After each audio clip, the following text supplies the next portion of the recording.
दोस्तों, आप एईपीएस का काम करते हैं और आपके पोर्टल में बैंक ऑफ बड़ौदा का निकासी नहीं होता है तो अब आपको टेंशन लेने की ज़रूरत नहीं है। 4-5 ऐसे आईडी है जहां पे आपकी बैंक ऑफ बड़ौदा की निकासी होगी। किसी भी प्रकार की आपको डिवाइसेज और आईडी बदलने की कोई भी ज़रूरत नहीं है। तो मैं आपको इस वीडियो में कंप्लीट जानकारी देने वाला हूं। तो चलिए वीडियो को स्टार्ट करते हैं। बैंक ऑफ बड़ौदा का अभी प्राइवेट आईडी से निकासी नहीं होता है। कहा जाए तो किसी प्राइवेट आईडी में निकासी हो रहा है जिनका नया आईडी है या फिर नया डिवाइसेज है।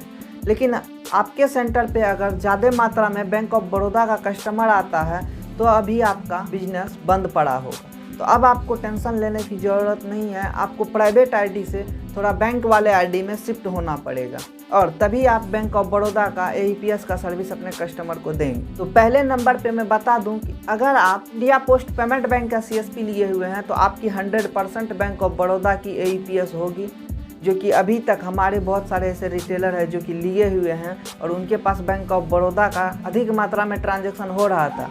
हमारी आईडी इस्तेमाल करने की वजह से उनको फिर दोबारा से उसमें सस्पेक्टेड फ्रॉड का जब प्रॉब्लम आना शुरू हो गया तो बहुत सारे क्या किए कि इंडिया पोस्ट पेमेंट बैंक का सीएसपी ले लिए हैं और अभी तक वो निकासी कर रहे हैं। सेम उसी डिवाइस से जिस डिवाइस में उनको इनसे पहले सस्पेक्टेड फ्रॉड का प्रॉब्लम आ रहा था प्राइवेट आईडी में, वही डिवाइस है और आप उसका वही सिस्टम है, यानी मोबाइल भी आपका उनका वही है और उनका डिवाइस भी वही है जिनसे कि वो पैसा विड्रॉ अभी भी बैंक ऑफ बड़ौदा का कर रहा है। कुछ ऐसे भी रिटेलर थे जिनको आईआईबीएफ का सर्टिफिकेट नहीं था तो वो सूर्योदय स्मॉल फाइनेंस बैंक का सीएसपी लिया। कुछ ऐसे थे जिसने कि डीजीपे का इस्तेमाल करके बैंक ऑफ बड़ौदा का अभी भी निकासी करके दे रहे हैं। मेरे आईडी में सस्पेक्टेड फ्रॉड का अभी तक किसी भी प्रकार का कोई परेशानी नहीं आई है। और तीसरे नंबर पे बात करते हैं कि आरडीएसपी सीएसपी का। इसमें भी आपको बैंक ऑफ बड़ौदा का आराम से निकासी हो जाएगा, आप इनकी आईडी ले सकते हैं। आरडीएसपी सीएसपी में आपको एक और फ़ायदा मिल जाएगा कि अगर बैंक का सर्वर डाउन रहता है उस कंडीशन में आप किसी कस्टमर का पैसा निकालते हैं तो उस कंडीशन में आपका पैसा किसी भी शर्त पे फंसने वाला नहीं है, क्योंकि जब कस्टमर के अकाउंट से पैसा कट जाएगा तो आपके करंट अकाउंट में 110% क्रेडिट होगा। अगर नहीं कटता है कस्टमर के अकाउंट से तो आपके आईडी में क्रेडिट नहीं होगा।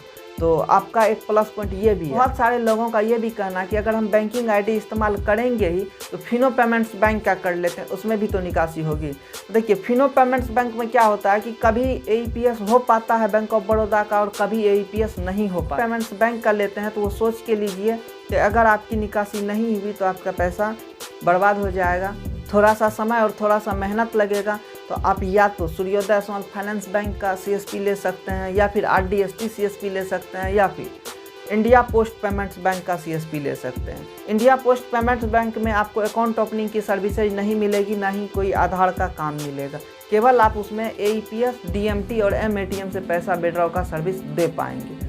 और आप किसी भी प्रकार का सर्विस इस्तेमाल करेंगे तो आपको वहाँ पे सर्विस अनअवेलेबल दिखाएगा। जब ये सर्विस आएगी तब दोबारा से ये सर्विस को एक्टिवेट किया जाएगा आईपीपीबी के पोर्टल में। तो आपको ये छोटी सी जानकारी कैसा लगा आप हमें कमेंट सेक्शन में कमेंट करके ज़रूर बताइए।